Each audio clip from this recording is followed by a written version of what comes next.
Korea is installing surveillance cameras in schools and workplaces. Why? Reports say the government wants to monitor its citizens even more closely. Today, we're diving into the mysterious and often shocking world of North Korea, where women face some truly bizarre and strict rules imposed by the government. From bans on bicycles to mandatory haircuts, these 15 weird rules will leave you questioning what actually happens in that country. Stick around to discover the hidden realities of life as a woman in one of the most secretive countries on earth, and trust me, you won't believe rule number 11, it's as strange as it gets. Number 15, mandatory hairstyles. In North Korea, the government strictly controls many aspects of daily life, including something as personal as hairstyles. Women are allowed to choose only from a state-selected list of 18 approved hairstyles. These styles are typically conservative and modest. The approved hairstyles are simple, without any elaborate cuts or bold colors, as dyeing hair is also not allowed. Only natural hair colors are permitted, and any changes from these approved styles is considered a violation of the law. The main reason behind these strict hairstyle regulations is rooted in the government's broader effort to not allow room for individuality. By dictating how people can style their hair, the government aims to create a homogeneous society that matches the socialist values of modesty and uniformity. This control extends beyond just appearance. It's a way to reinforce the government's authority and prevent any form of personal rebellion that could challenge the status quo. Imagine being scared that a hairstyle can harm you. Hair is often a form of self-expression and identity for many people. The restriction on hairstyles stops personal creativity and supports the idea that individuality is considered less important when it comes to a common practice forced on people. For women in particular, these rules can be oppressive as they limit their ability to express their personalities and preferences through their appearance. Women feel extreme pressure to follow these hairstyle rules to avoid punishment and being outcasted from society. The lack of personal choice and the fear of consequences can create an environment where women must constantly monitor their appearance. At least there's no bad hair day. This next rule takes away another added meaning to individuality. Number 14, dress code. North Korean women must adhere to a strict dress code dictated by the government. This code requires women to dress in a modest and conservative manner, with specific guidelines on what is acceptable. Traditional Korean clothing, such as the hanbok, is encouraged for special occasions, while everyday attire must be simple and should follow the socialist rules.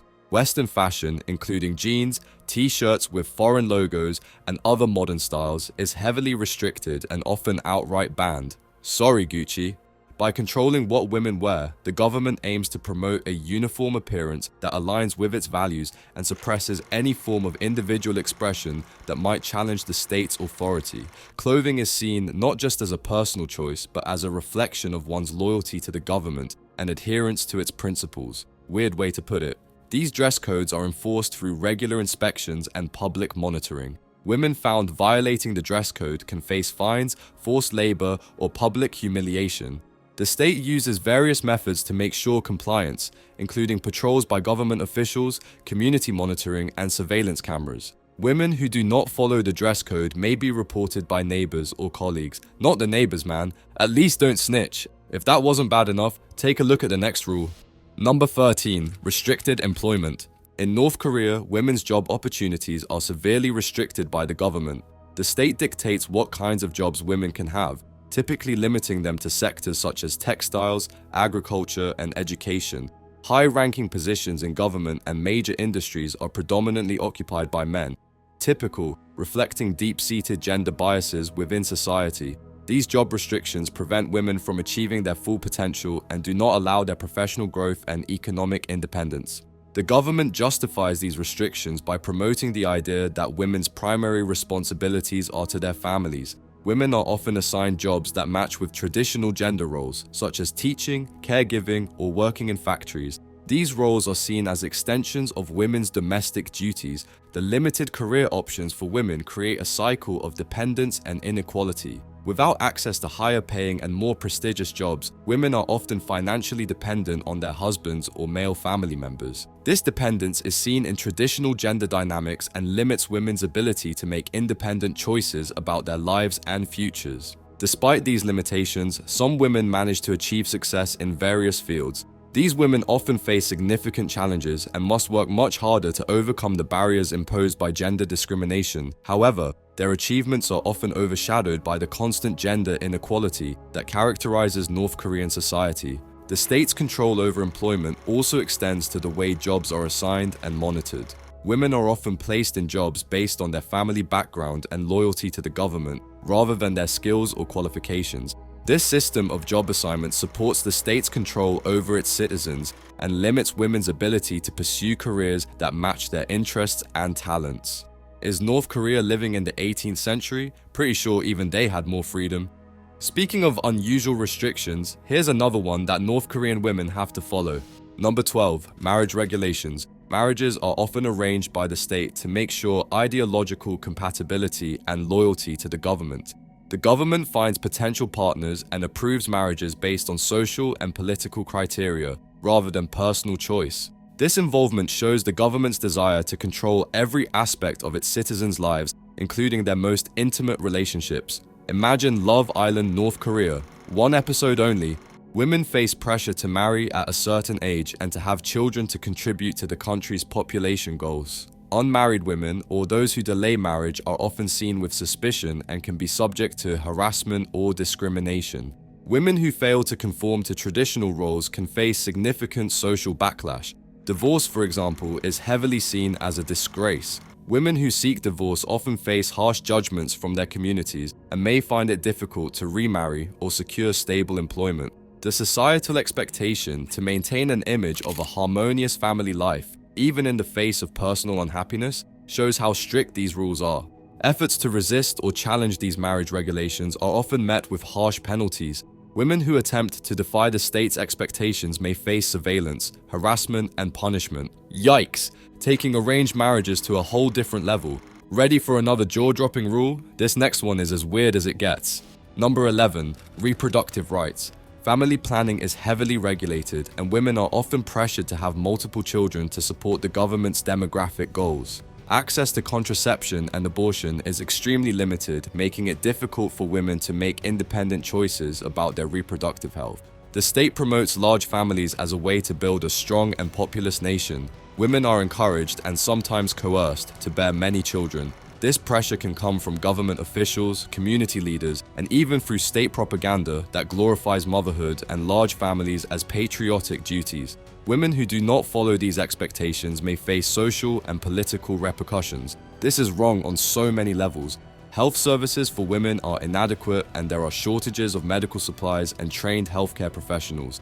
The lack of access to proper prenatal and postnatal care can result in significant health risks for both mothers and babies. The government's focus on promoting large families often means that individual health needs are neglected, and women do not receive the care they need during pregnancy and childbirth.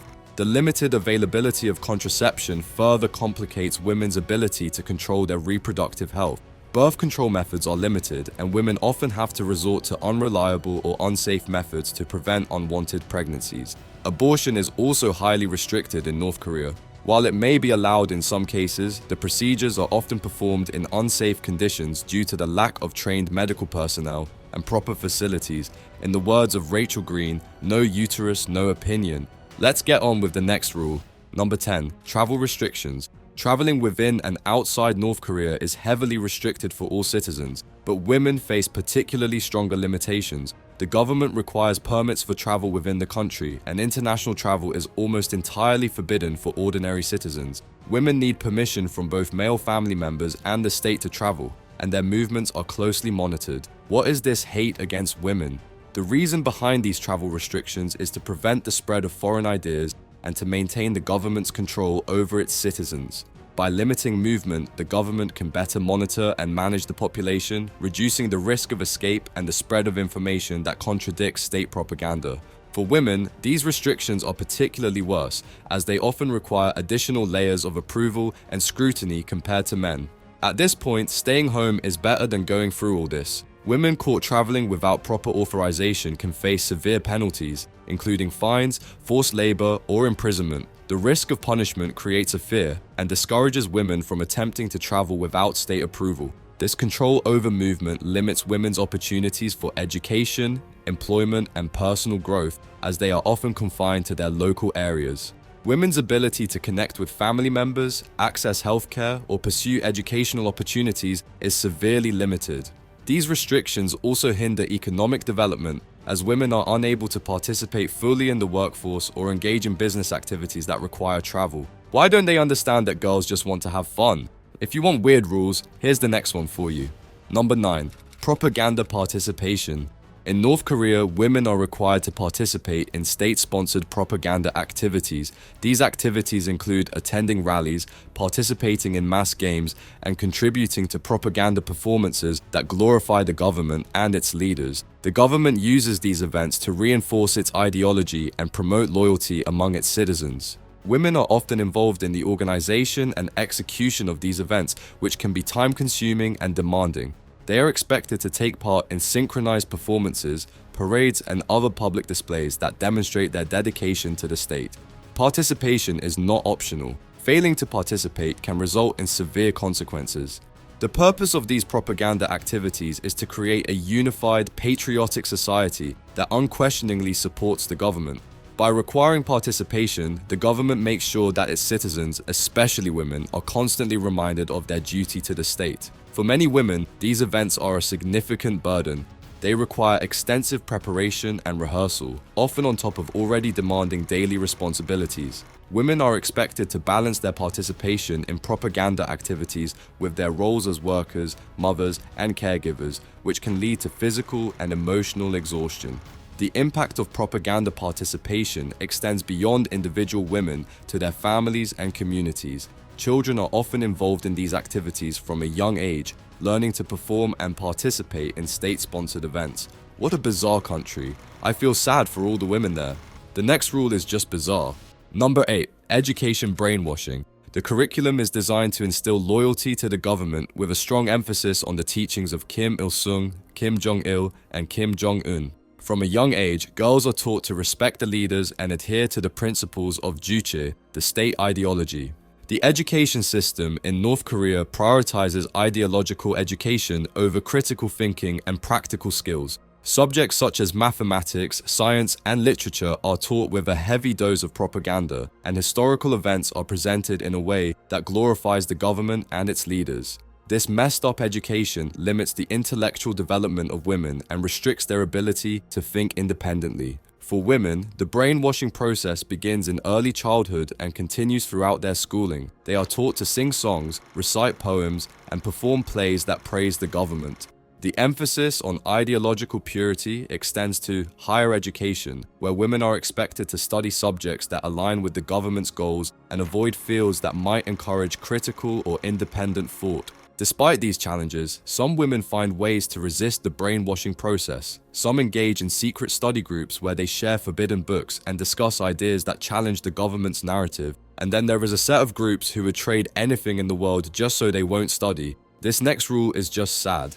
Number 7. Limited healthcare access. Women in particular face significant challenges in accessing adequate healthcare services. The state-controlled healthcare system is affected by shortages of medical supplies, outdated equipment, and a lack of trained medical professionals. These deficiencies are mainly because of the government's prioritization of military and political elites, often leaving ordinary citizens, especially women, with substandard care. Healthcare facilities in North Korea are often ill-equipped to handle the medical needs of the population. Hospitals and clinics frequently lack basic supplies such as antibiotics, pain relievers, and sterilization equipment. Women seeking medical care for pregnancy, childbirth, or gynecological issues may find themselves in facilities that are unsanitary and unable to provide the necessary treatment. The state's control over healthcare also means that access to services is often determined by one's social and political status. Women from privileged backgrounds or those with connections to the government may receive better care, while those from lower social strata face significant barriers. The inability to access necessary medical care can lead to anxiety, stress, and a sense of helplessness. Women who are unable to care for their health are also less able to care for their families, perpetuating a cycle of poor health and economic hardship. In addition to the lack of resources, the healthcare system is also used as a tool for political control. Women who are seen as disloyal or who have family members who are political prisoners may be denied medical care as a form of punishment. This use of healthcare as a means of control further entrenches the government's power and suppresses dissent.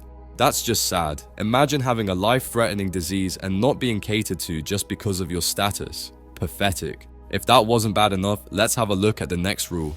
Number 6. Censorship and information control. The government controls all media, including television, radio, newspapers, and the internet. Access to foreign media is not allowed, and the release of information that contradicts state propaganda is severely punished. This tight control over information makes sure that women, along with the rest of the population, are exposed only to content that supports the government's narrative. The censorship system in North Korea is designed to prevent the spread of new ideas and to maintain the government's ideological purity. Women are not only restricted in the media they can consume, but also in what they can share. Any attempt to access foreign media, such as South Korean dramas, Western movies, or international news, is considered a serious crime. Women caught with forbidden media can face harsh penalties, including imprisonment, forced labor, or even execution. The lack of access to diverse sources of information means that women are often uninformed about the world beyond North Korea's borders. The government uses this controlled environment to propagate myths about the outside world, portraying it as dangerous and hostile, thereby discouraging any thoughts of defection. What if they never knew COVID existed? That's something to think about. Moving on to another astonishing rule that North Korean women must follow. Number 5. No contact with foreigners. In North Korea, women are strictly prohibited from having any contact with foreigners without government permission. This rule extends to interactions with foreign tourists, diplomats, and aid workers. The system makes sure of this rule to maintain its control over the population and prevent the spread of new ideas. The fear is that exposure to outsiders could introduce concepts and perspectives that challenge the system's narrative and authority. Wonder which tourists would even dream of entering the country. The ban on contact with foreigners is enforced through a combination of surveillance, informant networks, and severe penalties. Women who are found to have unauthorized interactions with foreigners can face harsh consequences, including imprisonment, forced labor, or even execution. This creates an environment of fear and caution where women are constantly aware of the risks associated with any contact with outsiders. This rule significantly impacts the lives of North Korean women, limiting their access to information, resources, and opportunities. For example, foreign aid workers who bring humanitarian assistance are often restricted in their interactions with the local population. This means that women in need of medical aid, education, or other forms of support are unable to benefit fully from these resources. The system's control over these interactions ensures that aid is distributed in a manner that reinforces its authority, rather than empowering the recipients. The impact of this rule extends beyond individual women to the broader society. By preventing contact with foreigners, the system isolates the population and maintains its control over the flow of information. This isolation reinforces the state's propaganda and prevents the spread of ideas that could lead to dissent or demands for change. Here's another rule that adds to the long list of weird and strict regulations in North Korea. Number 4. No bicycles for women. The restriction on bicycle riding is because of North Korea's conservative views on gender roles. The government promotes a traditional image of women as caretakers and homemakers, often discouraging activities that could be seen as unseemly or inappropriate for women. Riding a bicycle is perceived as an activity that does not align with these traditional roles, as it shows a level of independence and freedom of movement that the system finds undesirable for women. Really? From a bike? Additionally, the government justifies the ban by stating safety concerns. Officials argue that riding bicycles can be dangerous for women, especially on North Korea's poorly maintained roads. However, this reasoning is widely viewed as an excuse to further limit women's freedoms and maintain control over their daily activities. Typical. Without access to bicycles, women are often forced to walk long distances to reach schools, workplaces, and markets. This restriction makes everyday tasks more time-consuming and physically demanding. It also limits their ability to participate in economic activities, as they cannot easily transport goods or travel to different areas for work. Despite the ban, some women find ways to resist. In rural areas, where enforcement is less strict, women might secretly use bicycles for essential tasks. Such a pointless law. What's with this country not liking its own citizens? That was quite an unusual rule, but wait until you hear about this next one. Number 3. Surveillance and informant system. Women, like all citizens, are subject to constant surveillance in their daily lives, with their actions, communications, and associations closely monitored by the state. The surveillance network in North Korea is huge and includes both formal and informal mechanisms. The government employs a vast network of informants who report on the activities of their neighbors, colleagues, and even family members. These informants are often motivated by fear of punishment or the promise of rewards, creating a culture of suspicion and mistrust. Women are not exempt from this system and must be constantly vigilant about their behavior and associations. Gossip as a job? Sure. The consequences of being reported to the authorities can be severe. Women who are suspected of disloyalty, engaging in forbidden activities, or expressing dissenting opinions can face harsh penalties, including imprisonment, forced labor, or even execution. The fear of surveillance and informants creates an environment of fear and repression where women are unable to freely express themselves or engage in activities that might be perceived as subversive. Despite the oppressive nature of the surveillance system, some women find ways to resist and maintain a degree of autonomy. They develop strategies to avoid detection, such as using coded language, meeting in secret locations, or creating false personas. If you think that last rule was extreme, the next one will leave you just confused. Number 2. No independent business ventures.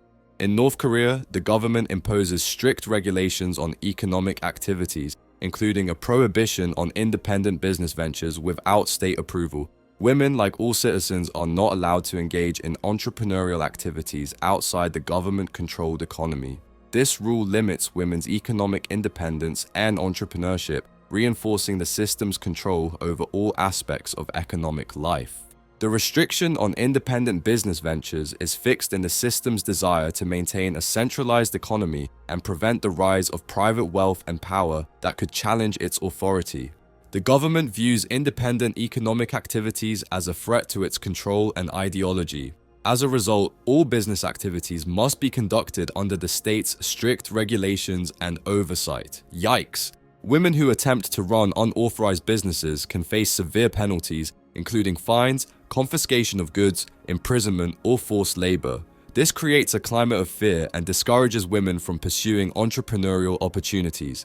The inability to engage in independent business ventures limits women's economic opportunities and perpetuates cycles of poverty and dependency on the state. Despite these restrictions, informal markets, known as jangmadang, have emerged as a significant part of the North Korean economy. These markets operate outside the state-controlled economy and provide opportunities for women to engage in trade and entrepreneurship.